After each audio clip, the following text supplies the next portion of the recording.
Bom, em primeiro lugar, eu quero agradecer a vocês pela gravação dessa entrevista. Eu espero que ela tenha um bom objetivo, que ela possa ajudar muitas pessoas, logicamente em trabalhos e pesquisas, etc. O meu nome é Domício de Oliveira e eu nasci na cidade de São José do Rio Preto. São José do Rio Preto fica ao norte do estado de São Paulo. Eu nasci aos 18 de setembro de 1935. No próximo setembro, agora, eu vou completar 77 anos. Pois bem, a minha infância não foi uma infância florida como nós temos hoje as crianças, os jovens, né? Nosso tempo atual. Eu estou lembrado perfeitamente que a minha família era bem grande, bem numerosa. Nós éramos em 13 pessoas em casa, contando com meu pai e a minha mãe. 13 pessoas ao todo. Dessas 13 pessoas, faleceram 3 irmãos. Nós, assim mesmo, ficamos com 10 pessoas em casa. O meu pai tinha até uma boa profissão. Ele fabricava equipamentos para cavalgadas. Equipamento para cavalgada quer dizer equipamento para animais de raça. Ele era um verdadeiro artista nesse trabalho. Ele fabricava com todo capricho aquilo e ele era famoso até ao fabricar este equipamento.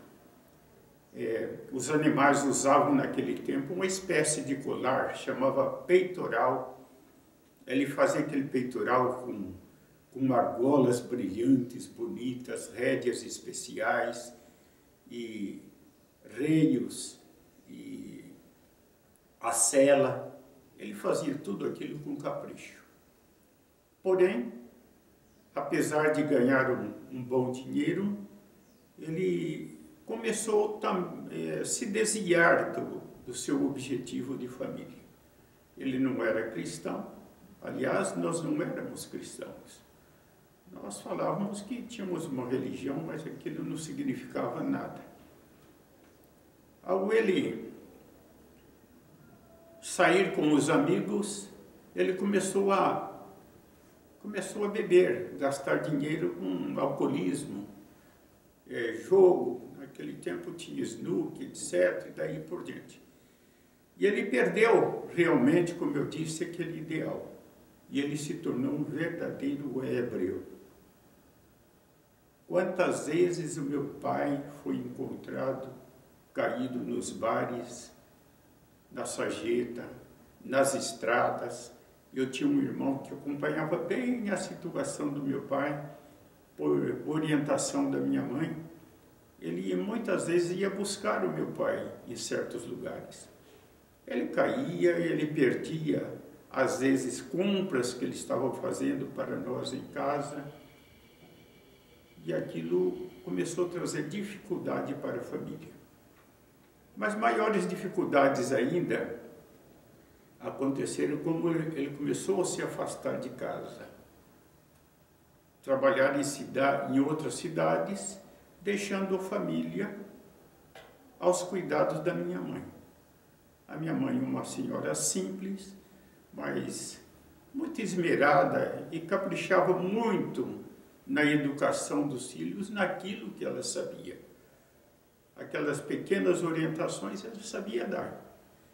Mas caímos em uma pobreza extrema devido aos problemas do meu pai. Ele esquecia de trazer dinheiro para a família. Nós éramos mais ou menos todos adolescentes. Aliás, eu tinha 8 anos de idade, e depois os mais velhos estavam na adolescência. Eles não tinham uma profissão, eles não tinham com o que ganhar. Fazia aqueles bicos daqui para lá, um era engraxate, o outro vendia leite, o outro fazia uma coisa, outra, para o sustento da família, né? Agora, com a ausência do meu pai, nós éramos em 9.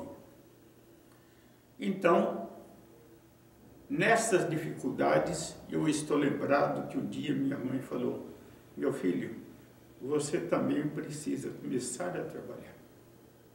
Você precisa buscar alguma coisa, que nós estamos passando dificuldades. E a gente morava lá na Vila Maceno, em São José do Rio Preto. Falei: tá muito bem, mãe.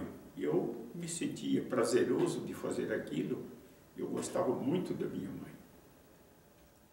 Ela me matriculou numa escola que não estava tão distante da minha casa.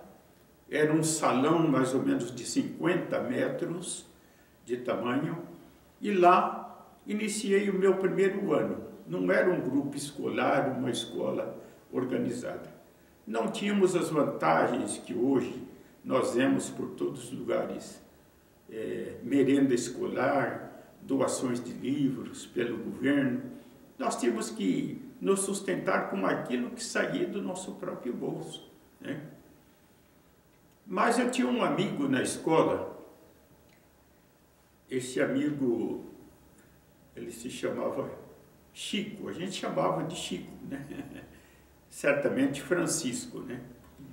Ele tinha um defeito nos lábios, lábio leporino, né? E ele era muito bondoso, muito gentil. Ele falou: olha, ele me chamava por apelido, falou Juca, era meu apelido, né? Você quer ir vender jornais comigo na cidade? Olha, está dando dinheiro, é bom, você vai trazer um bom dinheiro para a sua casa. O bom dinheiro dele eram os níqueis, diariamente, né? E eu falei: olha, eu acho uma coisa importante isso. E eu quero cooperar na minha casa também. Minha mãe já falou, mas você vai conversar com ela. Ao ir conversar com a minha mãe, ela consentiu, ela ficou até feliz de realmente receber essa cooperação do meu amigo, né? Ele era mais velho que eu, tinha 8, ele deveria ter 12 anos por aí. Então, nós combinamos de ir para a cidade de São José do Rio Preto, estou falando, vender jornais. A distância da minha casa para o lugar onde vendia esses jornais era mais ou menos daqui, lá no Cevisa, uns 2 quilômetros de distância. E a gente fazia essa caminhada a pé, todos os dias. Minha mãe perguntou para ele: escuta, que hora vocês vão levantar? O Francisco falou: olha, eu levanto às 5 da manhã. 5 da manhã em São José do Rio Preto não era nenhuma novidade, que a cidade faz um calor tremendo. Aquilo era muito bom para a gente fazer uma caminhada logo cedo, né? Então, tudo bem. Mas nessas horas da manhã não temos café aqui em casa. E eu não levanto para fazer café. Ele falou: Dona Maria, era o nome da minha mãe. Depois o Juca vai falar para a senhora como é que nós vamos tomar café todos os dias. Nós descemos para a cidade, na minha primeira experiência, porque ele era jornaleiro já de muito tempo, né? Descemos, fizemos aquela caminhada, tudo bem. Chegamos na gráfica, onde compravam os jornais. Aliás, antecedo um pouco. Nesse horário da manhã em São José do Rio Preto não tinha absolutamente movimento nenhum, a não ser os padeiros que passavam de madrugada entregando os pães nas casas. Como era? Era uma carrocinha fechada, puxada a cavalo, e o padeiro descia na frente de cada casa, freguês, né? E botava os pães na varanda ou no lugar apropriado. Gostoso aquilo, até bonito, né? Pitoresco para a cidade, né? E depois o Francisco passava mais atrás, o Chico. Eu falei, agora é a hora então de eu tomar café. Ele pegava um pão daquele, partia o meio, falou, Juca, come metade e eu vou comer metade. Esse é o nosso café de cada dia aqui. Minha gente, por incrível que pareça, aquelas eram as primeiras experiências de rua que eu estava aprendendo. Comer pão furtado, né? Isso depois eu falei para minha mãe, mas não foi novidade, né? Mas, olha que coisa interessante. Depois, nós íamos comprar os jornais e quando era mais ou menos 6 horas da manhã, nós estávamos no jardim, a praça principal, em volta da igreja. Lá aqueles ricaços levantavam, saíam daqueles apartamentos, ia tomar o ar da madrugada. E ali, então, nós vendíamos os jornais. Eu comprava apenas 5 jornais, que era a minha possibilidade de pagar esses 5 jornais. Custava, eu não lembro, 2 centavos, era 20 réis cada um, é mais ou menos isso, né? Porque 1.000 réis era um equivalente a R$1, mas naquele tempo valia mais, né? Mas era 20 réis cada um, né? Então eu comprava aqueles jornais, dava 1.000 réis que a minha mãe me dava, vendia esses 5, multiplicando então 100%, e eu vinha feliz para minha casa. Eu falei, mãe, realmente a venda de jornais é uma coisa fabulosa. Aqui está para a senhora o 1.000 réis que eu ganhei. E o outro 1.000 réis eu ganhava para o outro dia, né? Eu levava de volta outro dia para comprar os jornais. Essa foi a minha primeira experiência de trabalho. Depois, eu mudei para a cidade de Votuporanga. Votuporanga era uma cidade recém-nascida, uma pequena cidade, muito rude, e ali eu convivi por alguns tempos também. Nesta cidade eu fui engraxate, eu aprendi a engraxar, e eu encontrei lá um outro amigo meu que era meu guarda-costa, né? Guarda-costa porque para entrar no convívio dos engraxates, quem não tivesse assim um apoio de um amigo apanhava muito na rua. Eles não queriam novas figuras na rua concorrendo com eles. Então, eu estou lembrado de meu amigo Ivan. Ivan era meu guarda-costa. Ele já é falecido até. Era um rapaz mais velho que eu, da minha classe, do grupo escolar. E ali iniciei a minha vida de rua, engraxando sapato. Tive de muitas experiências na rua. O garoto de rua sabe de tudo e sabe como conviver na rua. Muito sofrimento, muitos problemas, etc. Mas o certo é que eu levava o dinheirinho para a minha casa. Neste tempo, eu tinha um irmão que estava aprendendo a profissão de ferreiro. Eu tinha um irmão mais velho que já trabalhava para ajudar a família, e é aí que eu quero dar uma ênfase nessa entrevista. Neste tempo de Votuporanga, o meu irmão mais velho adoeceu. Ele teve uma espécie de um estresse profundo, ele começou a passar por grandes dificuldades. Ele tinha uma ligação com o espiritismo, com magia negra, e aquilo parece que impregnou tanto na mente dele que ele estava sendo aparentemente atormentado pelo inimigo. A minha mãe ouvia conselho de um lado para o outro, e falava, olha, por que você leva o fulano de tal no centro espírita, ele vai ser curado, lá eles fazem cura de verdade. Inclusive, nós tivemos uma experiência com o centro espírita que foi muito difícil da gente aceitar. Mas, em conselho, meu irmão não ia para o centro espírita, absolutamente, ele não aceitava. Falou, mãe, eu não vou para esse lugar, e não quero nem saber disso. Se ela não fale mais disso.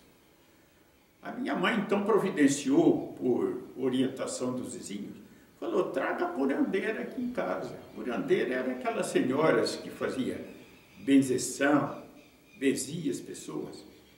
Lá não sei se vocês conhecem, mas elas pegavam os galhos de arruda e benzia, fazia. Era uma espécie de um passe espírita que ela fazia na pessoa. Foi aí então que se deu um fato curiosíssimo. Chegou uma mulher para benzer o meu irmão e ele disse para a mulher, minha mãe com todo aquele carinho, aquele entusiasmo dele ser benzido, ele virou para a mulher e falou, você sabe que eu não acredito nada disso que a senhora faz. Eu não quero ser benzido. Eu sou adventista. Eu falei, adventista? Mas o que é isso? Porque no interior a gente entende as coisas assim. Entendia, pelo menos. Quem não era católico era crente. Crente era toda essa variedade de religiões evangélicas que existe. E do outro lado, os católicos. Ou se não, era espírita. Interessante isso. Nós começamos a pensar, dispensamos a mulher. Ele não quis, a mulher talvez ficou chateada de ser chamada, não fazer a benzição. Mas nós começamos a pesquisar o que quer dizer adventista. Nunca ouvimos falar dessa palavra. Próximo da minha casa tinha um crente, a gente falava o crente. Vai lá no crente comprar ovos. A gente comprava lá. Era mais ou menos uma quadra de distância da minha casa. Assim tinha uma porção de terrenos baldios e a gente podia ver a casa do crente, a porta da cozinha da minha casa. Falou, vai lá no crente. E esse crente se chamava José Maior.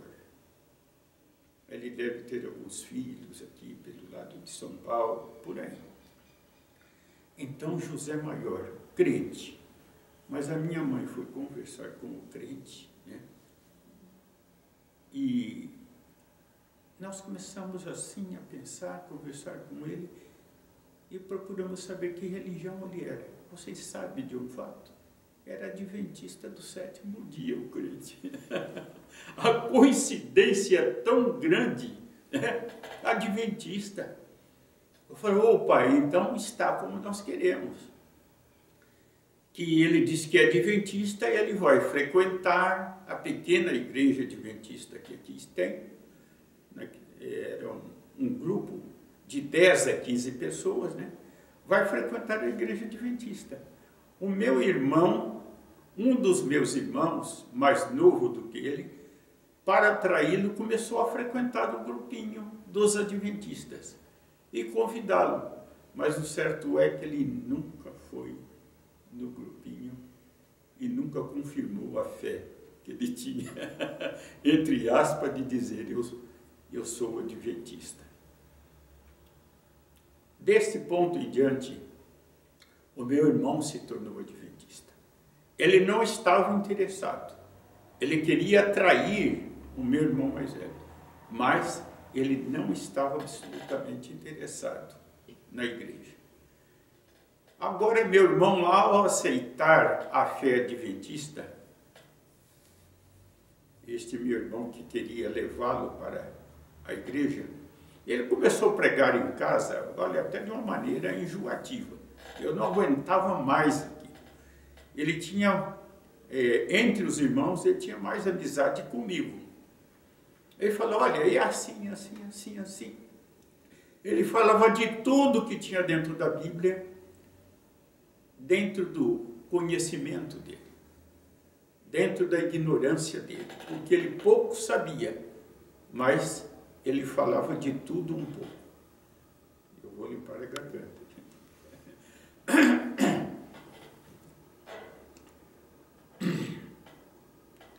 Ele falava de tudo e começou a falar maioria daquilo ele não entendia. Mas eu sei dizer que ele fez o trabalho dele. Cantava alguns hinos com a gente e fazia todo o movimento dele como pregador dentro de casa. Depois desse tempo, nós precisamos nos separar. Ele ficou trabalhando em uma fazenda em Votuporanga e nós mudamos outra vez para São José do Rio Preto. Nessa volta, eu já tinha uns 15 anos de idade. Foi em 1950. Voltei para São José do Rio Preto com a minha família e arrumei até um bom emprego para um garoto. Trabalhar no mercado municipal era alguma coisa importante e lá eu roubei o meu emprego. Em frente ao mercado municipal tinha uma igreja e era a igreja adventista que estava em frente ao mercado municipal. E eu olhava aquela igreja assim, eu falava, olha, deve ser a igreja do meu irmão. Essa era a igreja que ele falava lá em Votuporanga. Eu nunca tive a curiosidade de entrar, não me sentia atraído, mas um dia, por coincidência, eu fui passando, era um domingo ou quarta-feira, não estou bem lembrado, passando de frente com uma igreja, ouvi cantar um hino. E este hino é o hino da minha conversão. O hino 55 do Inário Adventista. É aquele hino que diz: ó tu herdeiro do reino celeste, porque dormitas bem perto do lar. E eu imaginei, falei, olha, esse hino, o meu irmão cantava comigo em Votuporanga. Que beleza, eu vou me aproximar da porta da igreja. Subi os degraus da porta, tinha um biombo na porta. E interessante que, ao eu colocar parte do meu rosto ao lado daquele biombo para ver o movimento dos irmãos lá dentro, uma senhora me recepcionou de maneira maravilhosa. Eu fiquei todo sem jeito. Fiquei com vergonha, não sabia se eu voltava, se eu entrava. Eu sei dizer que ela falou, olha, que bom que você veio, bem-vindo, etc. Aí está o valor da boa recepção, né? Então, ao fazer isso, eu fiquei envergonhado, ela falou, vinha, e aqui tem um lugar aqui para você e tal. E me mostrou um lugar no banco da igreja, e lá eu me assentei todo atrapalhado. Minha gente, esta senhora era a senhora Iglesias. Vocês sabem que é a senhora Iglesias. Depois, ao conviver na igreja, ela tinha 3 filhas, 3 meninas, mais ou menos da minha idade ou mais nova. Uma delas, no futuro, se tornou a mãe do pastor Iglesias, da Voz da Profecia, ou da TV Novo Tempo. Eu falei, que coisa, depois imaginando isso, né? Dali, minha gente, eu me senti feliz. Nunca mais dessa data eu saí da igreja até hoje. Foi uma experiência importante. E ela me deu 2 revistas, estou lembrado. Uma eu sei que é o Atalaia. A outra eu não lembro que revista era uma revista diferente do Atalaia. Ela me deu de presente, eu levei, e eu estudei, e eu me senti entusiasmado. Perto de casa já encontrei um amigo que ia na igreja, e nós íamos juntos, e foi uma felicidade só. Daí então comecei a estudar a Bíblia com mais entusiasmo, e eu permaneci na igreja. Agora, eu recebi um convite especial, muito especial. Falou, olha, aqui em São José do Rio Preto, virá cantar o coral do CAB. CAB, Colégio Adventista Brasileiro de São Paulo. Vai ser uma coisa muito bonita. Vai ser no domingo, tal hora da noite. Eu falei, poxa, que coisa bonita. Eu vou assistir, né? Mas eu estava domingo cedo fazendo vendas no box, juntamente com o meu patrão. Eu vi entrar um grupo de jovens diferentes, um grupo de jovens diferente no mercado municipal. Moças bonitas, bem penteadas, rapazes bonitos, bem vestidos. E então eu fiz a minha primeira oração na vida. E essa oração, pela graça de Deus, foi atendida. Falei, meu Deus, que coisa linda. Este é o grupo de jovens do Colégio Adventista Brasileiro. É este grupo que vai cantar aqui hoje. Quem me dera, o Senhor, que eu me tornasse um desses jovens. Um jovem diferente, não com essa vida daqui do interior, esta vida sofrida, esses problemas daqui. Mas ao fazer esta oração, ao mesmo tempo eu descartei a oração. Apresentei fé e apresentei falta de fé. Eu falei, isso não é para mim. Isso aí são jovens que nasceram privilegiados, isso não me pertence e nem quero pensar nessas coisas. Tá bem, aquilo se apagou naquele momento da minha imaginação. Quando eu trabalhava, aliás, eu estava trabalhando no mercado, quem comprava ali no mercado era o pastor Hermínio Trevilato, pastor da igreja. Eu não sei se ele me viu frequentar a igreja algumas vezes, mas eu sei que foi atraído para que ele comprasse no box onde eu fazia as vendas. Ele conversou comigo uma vez e falou, Juca, você gostaria de ir para o Colégio Adventista e estudar? Eu falei, nossa, que tamanho dessa piada, né? Eu falei, gostaria, mas esse gostaria, eu era menor. Falei, minha mãe não vai deixar, vai ser uma briga em casa, vai ser um rumor, uma atrapalhada que eu vou fazer na minha casa. Eu falei, eu vou. Mas eu pensei que ele estivesse brincando, né? Depois de 2 meses, eu estava na porta do box e veio o pastor Hermínio. Ele vinha assobiando assim, no ninho, e sorridente, me olhando de longe. Ele chegou perto de mim e falou, tem uma novidade para você. Eu falei, que novidade? Ele tirou uma carta do bolso e me entregou. Me deu um frio no corpo todo, minha gente. Me arrepiei com aquilo. Nunca recebi uma carta, nunca tinha recebido um conselho, nunca tinha passado por uma tal experiência, né? Uma carta. Conversamos ali alguma coisa, ele fez a compra dele, foi embora, eu abri a carta e na carta estava escrito, Domício, recebemos o pedido do seu pastor, você pode vir estudar no colégio. Em tal data, assim, você se apresente. Colégio, GAC, Ginásio Adventista Campineiro, hoje IASP, né? Eu, ao mesmo tempo que senti alegria, eu me senti triste. Tá bom? Em casa, como agora ajudar a minha mãe? Meus irmãos estão esparramados. Está eu e meu irmão mais novo, minha sobrinha. Eu não tenho essas condições.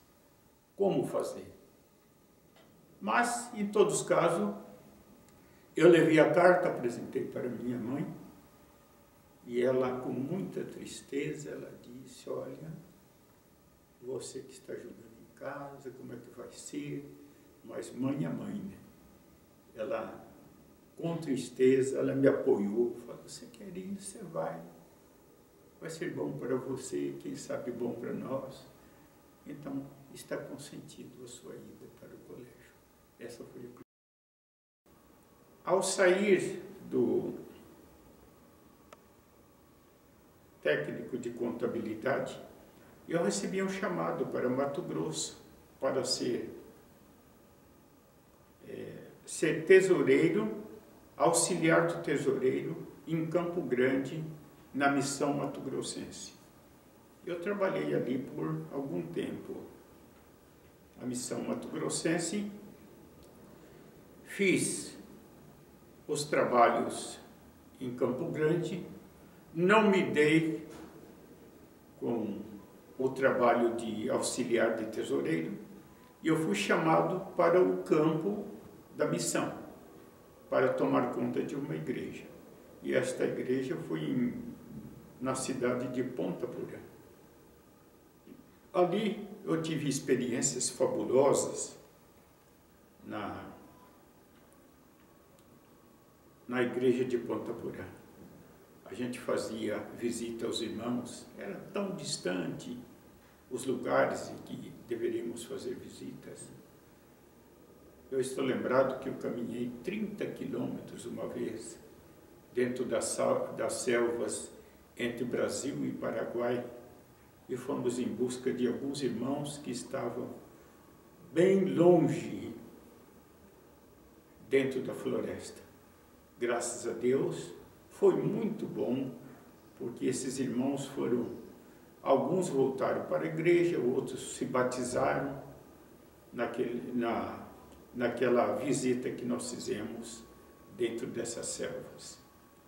Ali, ao andar, fazer aquelas caminhadas para esses lugares, eram lugares dificílimos, que a gente se ignorava o que poderia acontecer ali. Tinha animais selvagens. Muitas vezes os nossos irmãos estavam lá dentro da floresta, falou: como é que você entrou aqui? Aqui nós temos cada onça tremenda aqui. Eu não sei como você não topou com alguma na estrada que te acabou com a vida, né? Mas eu fiz aquele trabalho, caminhei esses 30 quilômetros na minha ignorância, né? Cansado muitas vezes, sem alimentação, mas tudo bem.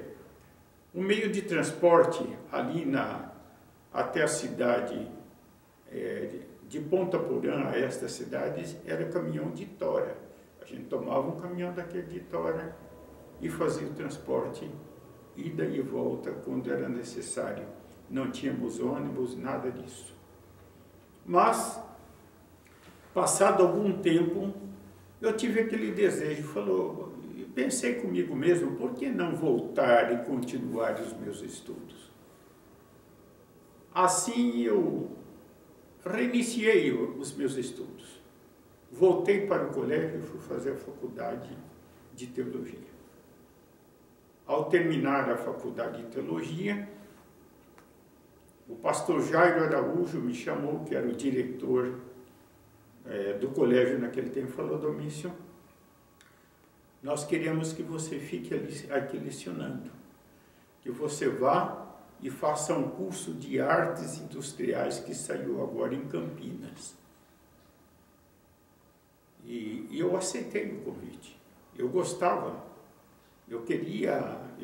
de artes, então eu vim para Campinas para fazer o curso de artes industriais.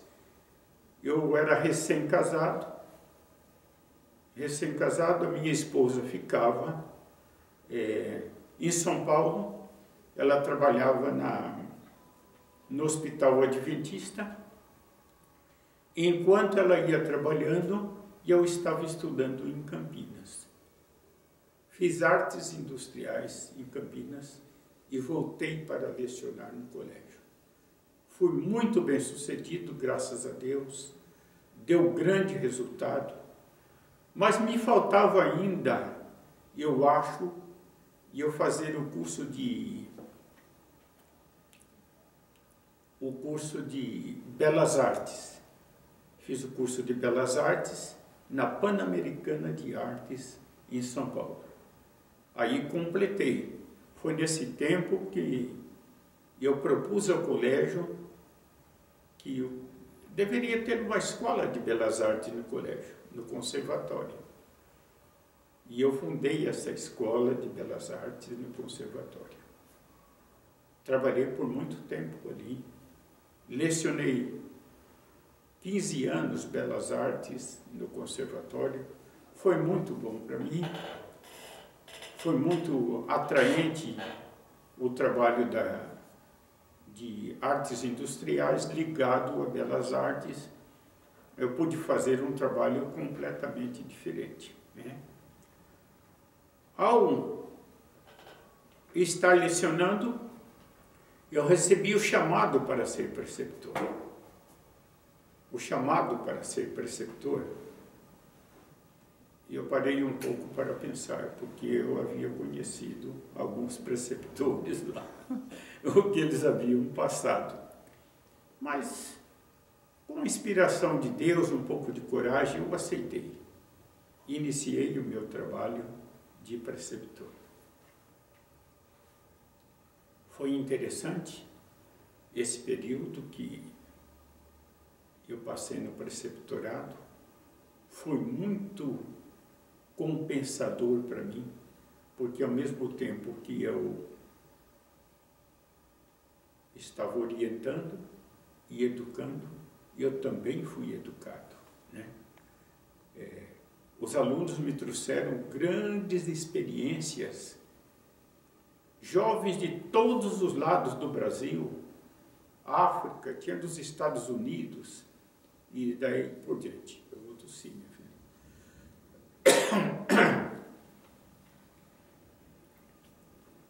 Então, me traz na recordação que a recompensa desse trabalho, porque hoje em todos os lugares que eu ando e eu vou, eu tenho pastores que eu conheci que conviveram comigo no dormitório.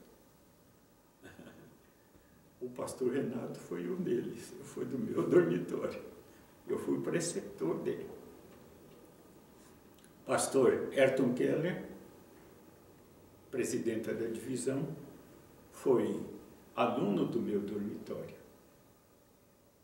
O pastor Cidral, que foi pastor daqui da igreja do NASP, foi meu aluno também do dormitório. Pastor Ranieri, que aí está atualmente. Estou lembrado do Eleandro Quadros, que é Na Mira da Verdade. Pastor Lanza, que passa a lição na Novo Tempo, que faz o programa da lição. E olha, cada vez que eu vim aqui eu encontro alguns professores e outros mais que conviveram comigo. Tive bons amigos nesse tempo.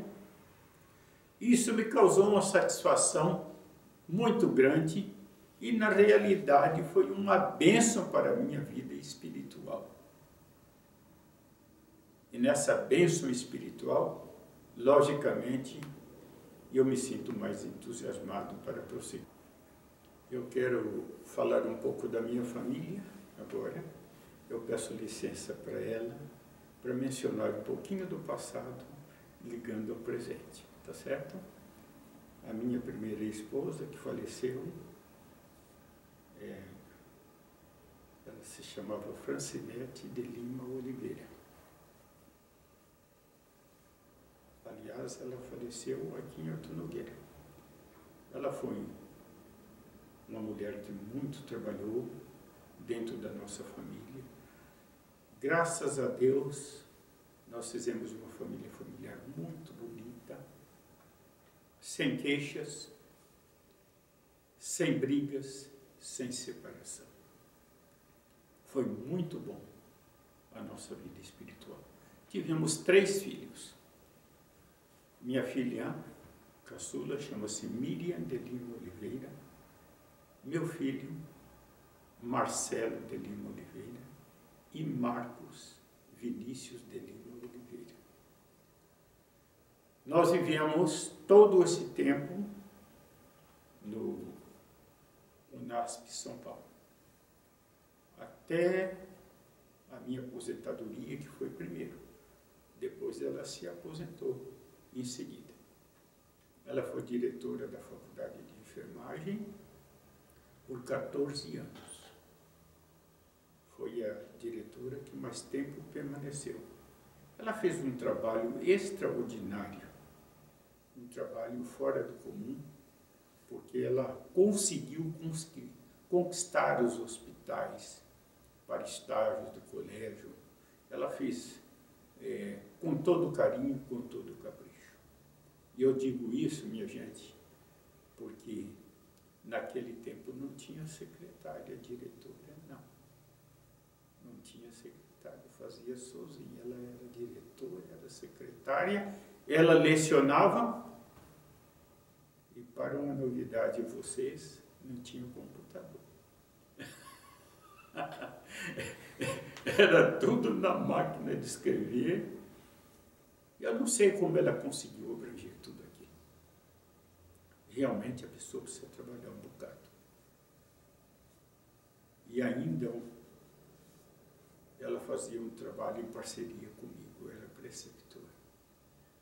Dentro de um grupo de jovens, de 300 jovens, é impossível algum dia não ter doentes.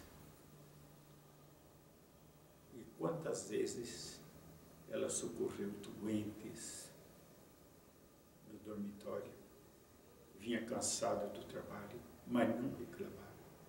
10, 11 horas, meia-noite, dando medicamentos para um e para outro.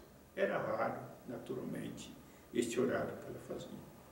Mas nós dois íamos lá e deram medicamento para o que estava doente, né?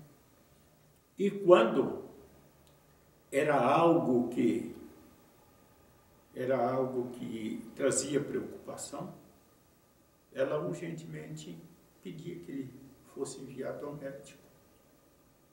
Ela conseguiu descobrir alunos que tinham certas doenças terríveis, né? Doenças psiquiátricas, né? Que foi um ano, nós tivemos 3 naquele ano no dormitório, se manifestando de maneira horrível. E ela ajudava a fazer o trabalho. Ela fez tudo isso com carinho. Os meus filhos, 2 deles estudaram faculdade de enfermagem. A minha filha Miriam estudou enfermagem. O meu filho Marcos fez enfermagem. Hoje ele é segundo secretário do Conselho Regional de Enfermagem de São Paulo, o CORE. Ele está fazendo lá um trabalho todo entusiasmado. Foi onde também ela foi conselheira do Conselho Regional de Enfermagem de São Paulo. E outro, meu filho, fez medicina. Ele fez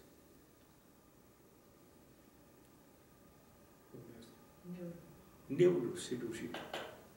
Ele é neurocirurgião. Está fazendo um bonito trabalho também. Achei interessante. E minha filha está fazendo, no momento, trabalha no hospital. Viemos para cá e, ao caminhares aqui em Arthur Nogueira, eu descobri que ela tinha um tique num dos pés, né? Antes disso, ela fez muitas viagens pelo Conselho Regional, pelo Conselho Regional de Enfermagem. Ela viajou para os Estados Unidos, para a França, para a Alemanha, tudo por conta do Conselho de Enfermagem, né? Para a Argentina e a Itália. Fez um torneio muito grande, pesquisando a respeito do plano de enfermagem, como deveria melhorar a enfermagem aqui no Brasil. Depois, vem a parte que eu havia iniciado, Eu descobri que ela estava com um pequeno defeito nos pés. Eu falei, olha, fulana, falei, meu bem, você está com defeito no pé. Ela falou, não estou. Ela tinha boa audição, ela tinha enfermeira, boa percepção. E daquele momento eu assisti o início da doença dela e até o fim, né? Eu assisti. Ela teve o problema de amiotrófica lateral. E ela foi degradando, passou 9 anos sofrendo e realmente estava no fim. A minha esposa, esclerose múltipla, amiotrófica. Vamos então gravar essa última parte aí. Certo. Começa, ela teve 1, 2, 3. Sim, nós descobrimos, depois de uma porção de especialistas, ela passou por 9 especialistas. E mesmo indicado pelo meu filho, porque ele é neuro, né? Só que ele é neurocirurgião. E os outros puderam diagnosticar que ela tinha, então, esclerose múltipla lateral. Este foi o fim. Assisti desde o primeiro passo até o fim, quando eu precisava fazer a sopa, pôr na boca dela, fazer todo o trabalho que ela precisava. Não andava mais. Ela cantava maravilhosamente bem e a voz desapareceu completamente. Ao desaparecer a voz, então ela disse para mim, ela escreveu um bilhetinho para mim, ela é muito corajosa. Ela me disse o seguinte, eu não sei se você está notando, mas eu não vou muito longe mais, está chegando o meu fim. Pela graça de Deus apareceu esta minha querida também. Aquela foi uma joia, esta aqui foi a segunda joia. Ela é a prima dela, parentesco de prima. Ela veio de Santa Catarina especialmente para ajudar a minha esposa. E as duas se davam muito bem, se alegravam. Ela fazia todos os gostos dela. Foi muito bonito. Ela fez um trabalho maravilhoso, finalizando os dias da minha esposa. E interessante que a última pessoa que ficou com ela foi ela também. Que ela saiu daqui, eu pensei que fosse... ela queria sair do hospital Bom Samaritano ali. O meu filho veio buscá-la numa ambulância. Eu falei, agora ela vai se tratar no Hospital Adventista de São Paulo, ela vai voltar mais feliz, ela vai durar muito tempo ainda. E a minha esposa presente a acompanhou e foi o fim, né? Então, minha gente, são os traços da vida. Essa minha esposa, ao conversar com ela, ao entrar em entendimento com ela, vocês sabem o que aconteceu? Ela disse o seguinte, falou, eu sei que dentro de breve eu vou falecer. E eu não tenho medo de morrer. Então ela falou, eu gostaria que você tomasse conta do Domício para mim, que sou eu. Minha gente, eu sei que eu fiz uma vida abençoada com a minha esposa falecida. E com essa está dando continuidade. Porque ela é caprichosa, cozinha muito bem. Quer dizer, não me casei com ela por causa de comida. Eu casei porque eu a amei, né? Ainda sabendo que minha esposa, dando essas recomendações, eu me senti muito feliz com isso. Ela cozinha bem, caprichosa. Eu sou detalhista, mas ela é mais ainda. Eu até me sinto importunado em certos momentos, que ela gosta de tudo bonito, tudo no lugar. e é uma companheira e tanto.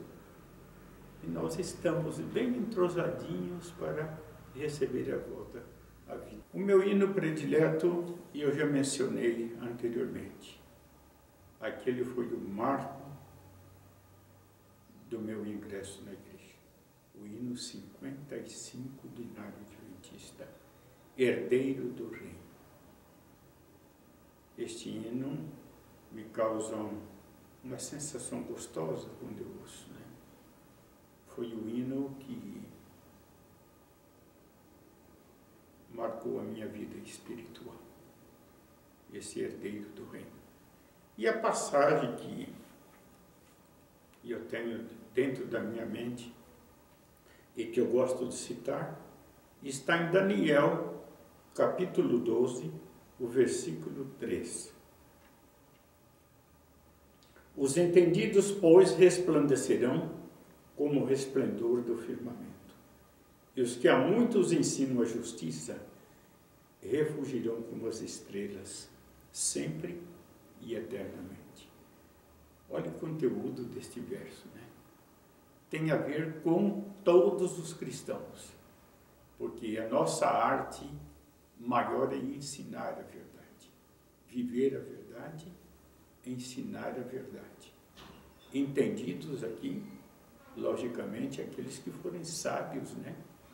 Aqueles que souberem escolher na vida a verdadeira profissão espiritual está em ensinar, passar aos outros, instruir e prepará-los para esta vida e para a eternidade.